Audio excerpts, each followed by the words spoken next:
e no seu forte poder. Vistam toda a armadura de Deus para poderem ficar firmes contra as ciladas do diabo. Pois a nossa luta não é contra seres humanos, mas contra os poderes e autoridades, contra os dominadores deste mundo de trevas, contra as forças espirituais do mal nas regiões celestiais. Por isso, vistam toda a armadura de Deus, para que possam resistir no dia mau e permanecer inabaláveis depois de terem feito tudo. Olha que interessante, ele termina falando assim, cara, vocês têm que permanecer inabalável até o final da história.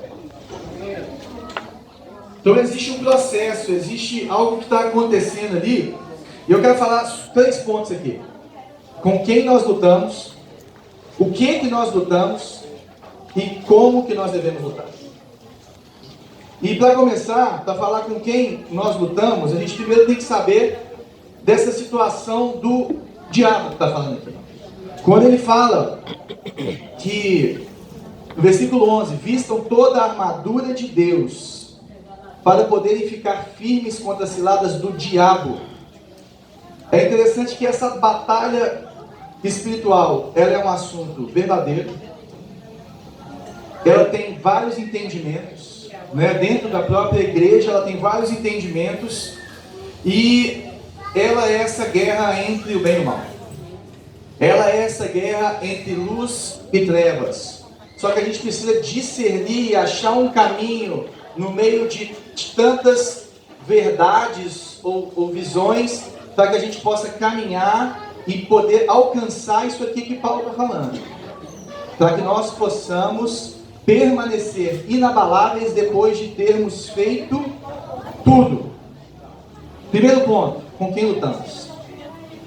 É interessante que ele começa falando assim, olha, pois a nossa luta não é contra carne e sangue ou contra seres humanos, mas contra os poderes e autoridades, contra os dominadores deste mundo de trevas, contra as forças espirituais do mal nas regiões celestiais. E muitas vezes a gente entende que quando Paulo está falando isso, ele fala assim, vocês só lutam contra essa coisa. Não existe uma luta contra pessoas que resistem, contra pessoas que impedem. Mas como que pode ter então uma interpretação do espinho na carne de Paulo ser uma pessoa que perseguia ele? Né? O próprio Paulo, ele já estava aqui, já tinha sido perseguido, já tinha sido machucado, já tinha sido preso. E então ele não está falando assim, olha, a sua luta não é só contra isso, mas você não pode esquecer que existe isso. Essa parte da equação, essa parte dos poderes dominadores deste mundo, essa parte do inimigo, ela não pode ser tirada da equação das nossas lutas. Mas nós pelejamos também contra seres humanos, a começar de nós mesmos. Nós pelejamos sim contra essas pessoas que nos perseguem. Então, quando a gente lê esse texto, nós temos que pensar o seguinte, não é somente contra seres humanos. Essa que é a ideia que ele está trazendo aqui. Ele está falando que tem algo por trás da ganância. Ele está falando que tem algo por trás do racismo. Ele está falando que tem algo atrás do assassinato. Ele está falando que existe algo além do que também perseguição, corrupção. Né? Nós estamos aí nessa bipolaridade brasileira entre o bem e o mal. Né? O Bolsonaro um dia ele é o demônio, no outro dia ele é bonzinho, ou se não o outro. Cara, deixa eu te falar uma coisa, nem o Bolsonaro vai resolver, nem quem for. Sabe por quê? Porque a corrupção está dentro do homem. E o papel da igreja é um papel profético, de orar, de interceder e de meter a mão na cara desses caras e falar assim, isso está errado, irmão. Sabe quem fez isso? João Batista. Chegou para Herodes e falou assim, você que se casou com a esposa do seu irmão, você é um adulto e você deve morrer. E ele foi presenteado com Deus, por Deus, para morrer decapitado com a cabeça dele nas mãos do Herodes. Esse é o papel da igreja. Esse é o papel da igreja. A igreja é profética no meio do povo. Então a nossa luta não é contra essas coisas, porque existe algo por trás da crueldade do homem. Como é que você explica uma pessoa entrar numa escola e matar milhares de crianças? Explica essa, ateu. Ah, o que a nossa cultura vai falar? Que tem uma causa natural. Vai falar que tem uma explicação científica para isso, uma má formação cultural. Né? A cultura que ele foi inserido, a cultura que ele cresceu, gerou aquele ser. Ou se não, um problema mental, uma disfunção mental. Ou também alguma coisa misturada com isso, que nós achamos que nós podemos curar isso apenas com as nossas forças, apenas com a nossa ciência. Há muito tempo se falava que racismo e violência, elas vinham da falta de educação e da falta de civilização. E olha o que aconteceu na Alemanha. Aqueles caras que fizeram aquilo com os judeus, eles eram caras tão cultos como nós somos hoje. Até mais. Então isso quer dizer que a ciência e a civilidade não resolvem o problema da maldade do homem. Pode ajudar a explicar. Porque eu não estou tirando da equação a má formação cultural. Porque a cultura, ela vem com um pouco da beleza, da imagem de Deus que existe em qualquer ser humano criado, só que está distorcida, mas ela vem também com o pecado que está dentro de cada um de nós. Então, em qualquer cultura de qualquer tempo, você vai ver coisas boas, que são aprovadas e legais por Deus, e vai ter coisas que são completamente abomináveis pelo Senhor. E cada cultura vai ver isso de uma forma. Nós vamos talvez na cultura de hoje nos aproximarmos mais de uma cultura gnóstica, grega, que vem da nossa formação. Mas se você olhar ao longo da história, você vai ver sinais do caráter e da moralidade de Deus, e vai ver sinais da queda do homem. Então nós precisamos de entender isso, porque a Bíblia nos ensina que o mal vem de dois seres criados por Deus: anjos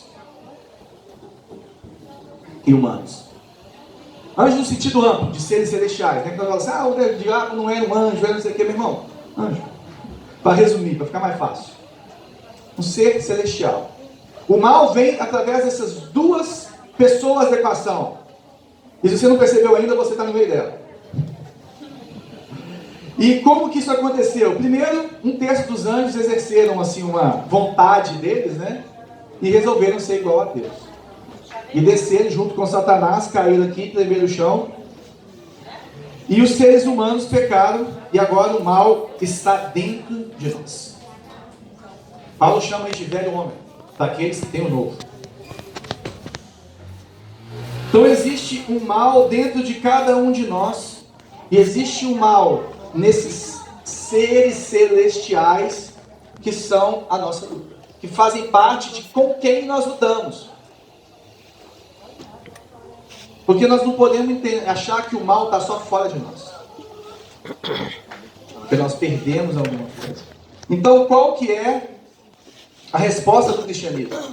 A resposta do cristianismo é: problemas psicológicos e sociológicos podem agravar, podem aumentar, acentuar, moldar a carência e a cegueira, o mal no coração do homem. Mas esses fatores não criam o mal. Esses fatores, eles vêm do mal. Nós não lutamos apenas contra carne e sangue. Nós lutamos também contra os potestades. E a primeira coisa que a gente precisa de entender, quando a gente quer saber com quem nós lutamos, que é além da nossa carnalidade, os seres celestiais, é que o diabo existe. Às vezes fala assim, não, eu acredito em Deus, mas não acredito no diabo. Não tem como, não. Sabe, a tendência da nossa cultura é falar assim, cara, essa parte espiritual não existe. Outro dia eu estava conversando com um cara na academia, no final do treino, né? Eu faço jiu-jitsu.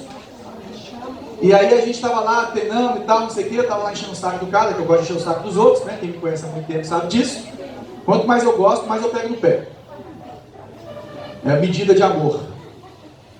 E eu estava conversando com o cara, e falando de Deus e tal. O cara falou assim, cara, o negócio é o seguinte, eu até acredito em Jesus, mas eu acredito que ele é da Deus, não. E o cristianismo é uma religião como todas as outras. Eu falei, não é não. Não é não.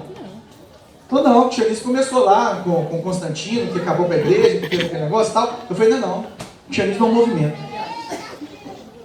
É um movimento porque no primeiro século o cristianismo não tinha sacerdote, não tinha sacrifício, não tinha templo, não podia ser enquadrado como religião. Nós precisamos lembrar disso, que nós somos um movimento feito por pessoas. Nós temos uma institucionalização para servir o organismo, que é muito boa, mas não pode inverter o valor. E onde que a gente chegou nesse ponto? Ele falou assim, cara, eu não acredito nessas coisas, eu acho que a gente tem que fazer o bem pro outro, olha o que esses pastores fazem aí, olha o que o povo fez com a religião, olha o que aconteceu. Eu falei, meu irmão, eu tenho uma resposta na Bíblia para você. Aí ele ficou olhando minha cara, né? Eu falei assim, lá quando Paulo estava falando, andando em Corinto, o pessoal veio falar com ele isso, falou assim, cara, a ressurreição não existe. Ele falou assim, é verdade. Se Jesus realmente não era Deus, se realmente Ele não morreu pelos nossos pecados e não ressuscitou para que nós tivéssemos a vida de Deus, comamos e bebamos e amanhã morreremos. Sabe o que Paulo quer dizer com isso? Que se isso tudo que a gente crê não é verdade mesmo, realmente a gente tem que aproveitar muito a vida, porque na hora que ela passar, acabou, pum, virou pó. Só que o ponto dele não é esse. O ponto dele é, mas se eu estiver certo. E eu falei isso com o cara. Eu falei, cara, deixa eu te falar um negócio. Te respeito, escuta o seu negócio. Mas deixa eu te falar. Se realmente isso que eu estou te falando, essa bagaça que eu estou te falando aqui, que Jesus é Deus, que Ele vive, que Ele ressuscitou, e que existe uma vida além dessa, uma vida eterna, aí, meu irmão, eu não vou te ver mais não, porque você vai estar no inferno. Aí você que sabe, não, eu acredito que existe Deus, que existe um mundo espiritual. Eu falei, então você toma cuidado. Você crê no que você quiser, eu respeito, meu irmão. Mas a resposta bíblica para isso é o seguinte, condenação. Verdade. Condenação. Então nós precisamos de entender que o diabo existe. Então, primeiro ponto, com quem nós lutamos? Com a nossa carnalidade, com o diabo e os seus demônios. Amém? Continuando. O que nós lutamos? Quais são as armas desse inimigo nosso? Como que ele luta? Como que ele age? O que ele faz? As suas forças espirituais. Versículo 11. Vistam toda a armadura de Deus para poderem ficar firmes contra as ciladas do diabo. Você não sabe, a Bíblia foi escrita, o Novo Testamento foi escrito quase todo em grego. E como todo outro idioma, eles têm algum significado diferente, às vezes, das palavras que a gente consegue aproximar ele. E quando Paulo escreve essa palavra aqui, olha, cilada, ele está falando das intenções do diabo. E quais são as intenções do diabo? Essa palavra é metodeia, que ela significa método, artifícios, truque, arte, malandragem. O diabo é malandro, sorrateiro, e ele tem um método de trabalho, né? Eu estava conversando aqui com a Vivi, não sei se ela está aqui agora, deve estar arrumando as doações. A Vivi, ela é segundo sargento do Corpo de Bombeiros de Minas Gerais. E a gente estava conversando, ela falou assim, João, toda vez que a gente vai para algum lugar, por exemplo, fomos para fazer a operação em Brumadinho, nós estivemos em Brumadinho, e ela me levou lá, conversei com o chefe, com o subrada, não sei quem, foi muito legal. Ela falou assim, cara, a gente estuda tudo que a gente tem que fazer. E quando a gente começou a conversar sobre aqui, sobre como que a gente ia fazer aqui, o que a gente ia fazer aqui, o que a gente precisa saber também? Que quando eu entro nessa luta, como que o meu inimigo luta? Quais são as artimanhas dele? Quais são os truques dele? Né? Vocês viram que ontem o Galo ganhou e não levou, né? Por quê? Porque o Mano Menezes armou uma casinha do primeiro jogo, filho. Chamou o Galo e pum, ganhou nas costas. E o vacilão do Santana, inocente, novato, foi e caiu na artimanha do maligno. Versão atualizadíssima. Versão atualizadíssima. Hoje você tem que achar bom, né? O maligno da outra parte. E na minha perspectiva. E é interessante que nós temos que entender essa malandragem do diabo. E inicialmente eu quero falar com vocês de duas malandragens, dois erros que o diabo nos faz cair. Dois erros que ele leva os crentes, as pessoas, os cristãos a caírem. E o primeiro deles é, nós não podemos subestimar os poderes do diabo. Ou seja, nós não podemos achar que ele não tem poder. Nós não podemos achar que ele não age. Nós não podemos achar que ele não tem as suas artimanhas. A Bíblia fala que o mundo jaz no maligno. O mundo está deitado. Então nós temos que entender que existem poderes e autoridades, dominadores desse mundo de trevas, que existem forças espirituais nas regiões celestiais. E nós não podemos viver como se isso não existisse, meu irmão. Não adianta você sair daqui, ou vir para cá, ou viver sua vida sem entender que existe o inimigo das nossas almas. Sem entender que ele joga seta, sem entender que ele é malandro, que ele distorce situações, que ele quer fazer com que você subestime o poder dele. Não, João, tá tranquilo, pode deixar que eu faço. Mas demônio aqui, isso vai sair no meu nome mesmo, não precisa nem no nome de Jesus, não. Isso aqui eu resolvo. Pode deixar que eu resolvo, pode deixar aqui, eu mato no peito. Sabe, não, cara, não precisa nem de orar, já sei o que eu tenho que fazer, Lucas. Sabe por quê, gente? Existem situações, tem deserto e tem tentação. Tem deserto e tem tentação. Sabe como é que você vai saber isso? Só com intimidade com Deus. Só com intimidade com Deus que você vai saber que os problemas que você está passando fazem parte do trabalho de Deus na sua vida. Ou se é o inimigo te atacando. Não tem como discernir de outro jeito. Então nós não podemos subestimar o poder do inimigo.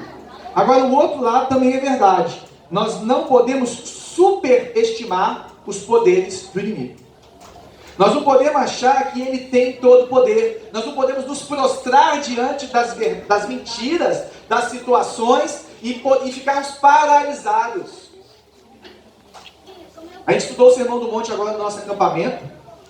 E uma coisa que ficou no meu coração foi daquela semente que foi germinada, mas vieram as ervas, né, e sufocaram aquela planta, né, aquele florescer do Senhor naquela vida. Olha que louco, ali tem vida. Não é igual aquelas que ficaram no meio do caminho, que o inimigo tirou. Elas floresceram, mas sabe o que o inimigo faz? Ele torna a vida do crente estéril. Ele sufoca a vida do crente. O pecado faz isso. A sua carnalidade faz isso, o inimigo faz isso. Só que tem gente que fala assim, cara, mas não tem jeito, eu não consigo vencer esse poder. O cara é maior do que eu. Cara, não tem como vencer. Vou me entregar. E a resposta de Paulo está aqui. Fortaleçam-se no Senhor e no seu forte poder. Ele começa, quando ele vai falar da armadura de Deus, quando ele vai falar dessa situação da batalha espiritual, ele fala assim, meus queridos, fortaleçam-se no Senhor e no seu forte poder, porque você realmente não aguenta contra o inimigo, mas o Senhor aguenta.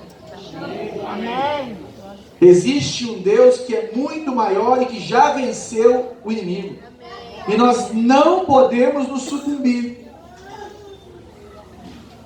Eu não posso viver como se o inimigo fosse invencível.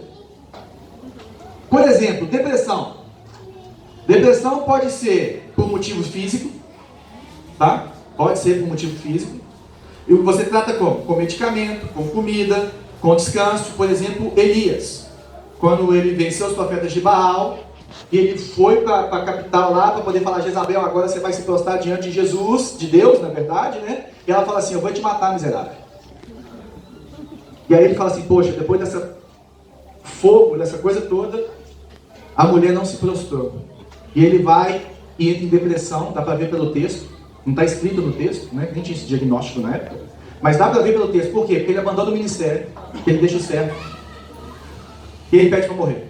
Ele sabe que se ele se matasse, pelo entendimento deles, eles não iam ser salvos. Né? Ele não ia estar... Então ele fala assim, Deus me mata. Vários pedindo para morrer na Bíblia. Deus me mata. Aí Deus fala assim, Deus não fala assim, você tem que clamar o sangue. Você orou pouco, você perdeu a fé. Deus não fala nada com isso, diz para ele. Ele fala assim, dorme e descanse e come, porque amanhã a sua jornada é grande. Então a depressão pode ser curada por motivos físicos, sim. Está na Bíblia. Segundo ponto que a depressão pode fazer, pode ser no seu corpo psicológico, ou seja, alguma disfunção que existe na sua mente. E isso pode te deixar, fazer você se sentir para baixo, pode ser o seu temperamento, sua forma, né? Você às vezes é uma pessoa que tem mais essa tendência em você. Então você precisa de quê? De muito amor e de afirmação. Você precisa de afeto. Pode ser um problema moral também, por quê? Através da culpa e através da ira.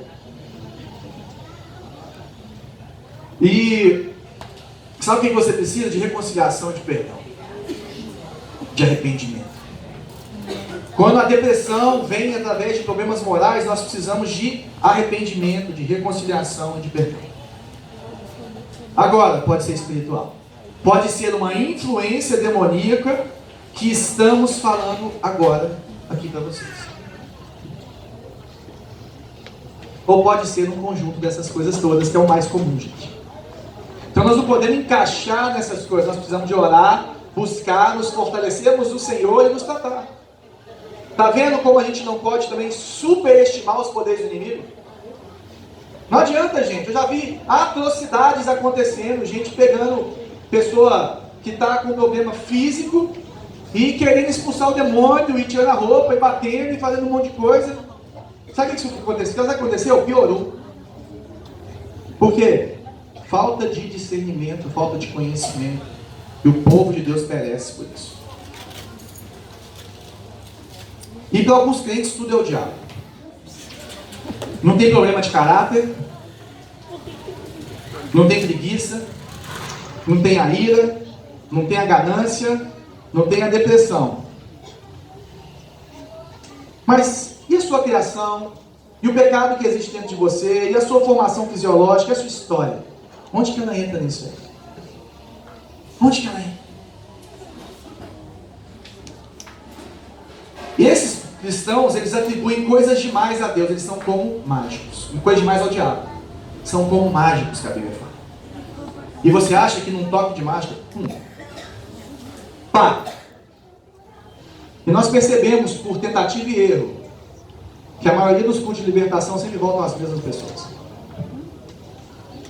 Que a solução é o discipulado e a pregação da palavra de Deus. Amém. Porque sabe o que acontece? Jesus falou isso, só que a gente pula essa parte. Que quando você expulsa o demônio, não tem Jesus dentro, volta 7. Isso é a maior burrice que a gente faz. As pessoas precisam de Jesus, precisam de ter o Espírito Santo dentro delas. Eu creio na libertação, mas eu creio no poder da palavra de Deus e no discernimento que ela nos dá. Nós temos que tomar cuidado com isso. Então essas duas coisas deixam o diabo alegre. Primeiro, nós não conseguimos discernir, ou nós subestimamos, achar que o diabo não existe, que ele não tem poder, ou nós superestimamos, achar que o poder dele é maior que tudo. Então nós temos aqui duas estratégias do diabo. Primeira coisa que você pode ver, diabo, Satanás, tem mais praticamente duas palavras no Novo Testamento para definir esse ser animal aí. Né? Tranca-rua no nosso tempo. Mas diabo aqui, nesse texto, quer dizer acusador, difamador, diabo. E a principal estratégia dele é acusar, é mentir, é distorcer. E o nosso problema é que nós achamos que o diabo só age quando alguém chega e fala grosso com superpoderes.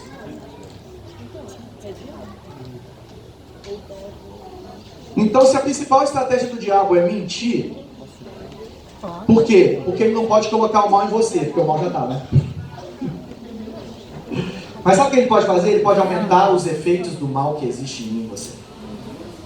Ele pode criar dificuldades e mostrar através das suas mentiras que você não dá conta. Ele pode aguçar a sua carnalidade.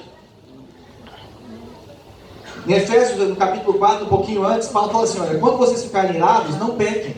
Apaziguem a sua ira antes que o sol se ponha. Não deem lugar ao diabo. Ele quer um lugar. Nós temos que tomar cuidado com essas situações que são situações de embaraço, que a Bíblia chama. É uma situação que ela pode te fazer pecar. Se é o inimigo, eu resisto. Se é a tentação, eu corro. Situações de embaraço. E o que ele faz? Ele vai te tentar e vai te acusar. E o que a tentação me ensina? A tentação te leva a pensar que você é melhor do que você é. E te leva a fazer coisas que você não deveria fazer. A tentação me ensina que eu sou muito bom, que o que eu fizer não tem problema, que, sabe, o meu discernimento é melhor que o discernimento de Deus. E me leva a fazer essas coisas. E sabe o que a acusação faz? A acusação te leva a pensar que você é muito menos do que você é. E te leva a se odiar. Te levando a fazer coisas também que você não deveria fazer. E as duas funcionam muito bem. As duas artimanhas desse mentiroso, acusador sem vergonha. Na tentação, sabe o que o diabo faz? Ele esconde de você a santidade de Deus. E o tanto que ele odeia o pecado. Na tentação, ele te mostra aquela graça barata que o Bonhoeffer fala no livro Discipulado. Ele te mostra aquela graça que, tipo assim, cara, pode ir lá, vai, faz. Deus vai perdoar mesmo. Não tem problema, não vai trazer trauma, não vai trazer, sabe, distanciamento de Deus, não vai corromper o seu coração, não vai esfriar o seu coração. Ele te fala assim, olha, a santidade de Deus não existe. Agora, na acusação, sabe o que ele esconde? O oposto. Na acusação, ele esconde o amor de Deus. E ele aumenta a santidade de Deus, fazendo com que você veja a igreja como um bando de regras, um bando de religiosos que só tem regras, só tem uma conduta moral. Não existe um amor salvador por trás disso, não existe a graça. E aí o que acontece? O seu ódio pelo pecado esconde o amor de Deus. 7 tipos de tentações. A primeira, ele te mostra isso que não esconde um anzol. O que isso quer dizer? Ele te seduz com os prazeres desse mundo, com as coisas momentâneas. Ele te mostra a beleza do sexo oposto como um objeto, a ganância, né, o poder, sabe, o gosto que existe no poder, da compra das coisas, mas ele também esconde a miséria de longo prazo que existe nos prazeres que vem como bônus do pecado. No curto prazo, lindo. No longo prazo, miséria. Segundo, ele te faz enxergar o pecado como uma virtude. Aí você fala assim, eu não sou ganancioso, eu sonho alto. Né? Não, eu só quero conquistar o mundo, ser o cara mais poderoso, mas é porque eu sonho alto, entendeu? Porque eu quero abençoar os missionários, Lucas. Entendeu? Deus vai me dar, vai deixar, né? Eu não sou enxerido. Eu só apenas me preocupo com o próximo. Porque eu quero saber tudo da vida dos outros. Por isso que eu preciso conversar com você todos sobre essas coisas. Porque eu me preocupo demais com a vida do outro. Eu não sou enxerido.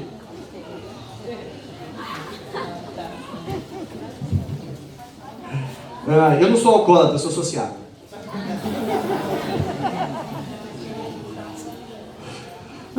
Outra coisa que o diabo faz, ele te mostra os pecados dos líderes cristãos e principalmente dos seus líderes. Sabe para quê? Para que você pense assim, olha, ele fez também, ninguém é tão puro assim. Já que ele erra, já que ele faz essas coisas, eu também posso fazer. Te dando uma liberalidade, te dando uma legalidade para fazer aquilo que desaprova a Deus, sendo que os seus líderes, você, seja quem for, estão também no processo de santificação e têm os mesmos problemas e lutam com as mesmas pessoas, que é ele mesmo, os seres humanos e o inimigo das nossas almas, do que você. Nós estamos juntos. Pelo contrário, sabe o que você tem que fazer? Ajudar o seu líder nisso. Outra coisa, ele faz exceder a graça de Deus, a hipergraça, ele te chama. Te fazendo pensar que porque Deus vai te perdoar, você pode fazer o que você quiser. Só agora, né? Tá no inferno, abraça o capeta, né?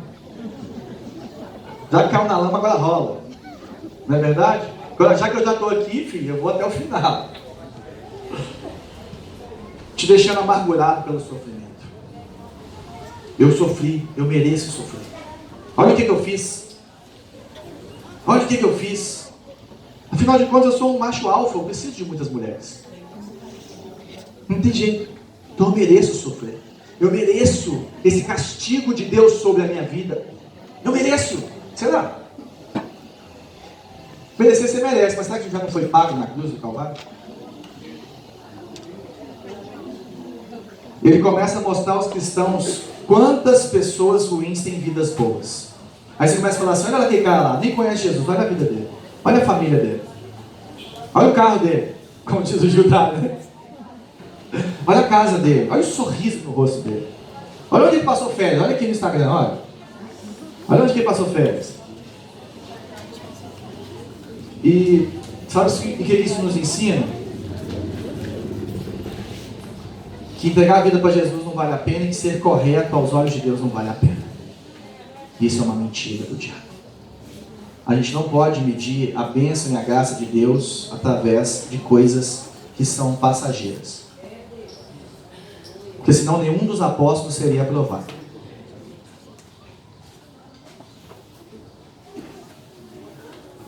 E a última, ele faz você comparar uma parte da sua vida com a outra.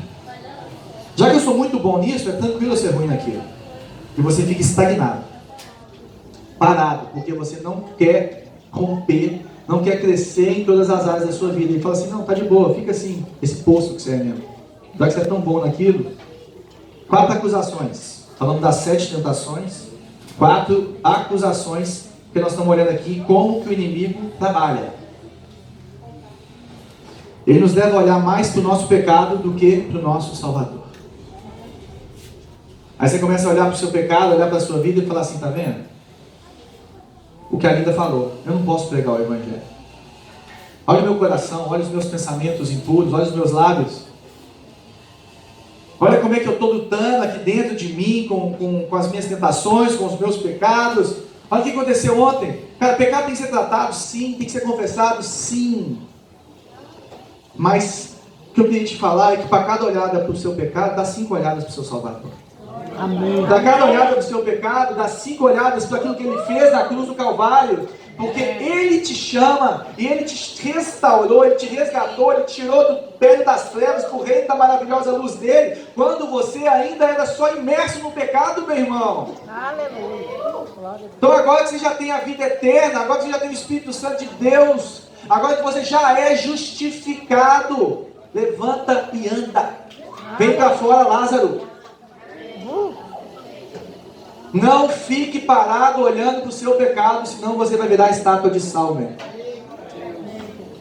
Segundo, nos leva a sermos obcecados pelos nossos pecados antigos, que fizeram danos e que não podem ser desfeitos. Uma gravidez indesejada, um abuso, uma agressão, uma mentira, alguma coisa que você fez que te fez romper um relacionamento que nunca mais voltou, um casamento que foi desfeito, sabe? Briga com os pais, usar drogas, perder a virgindade, o que for, meu irmão.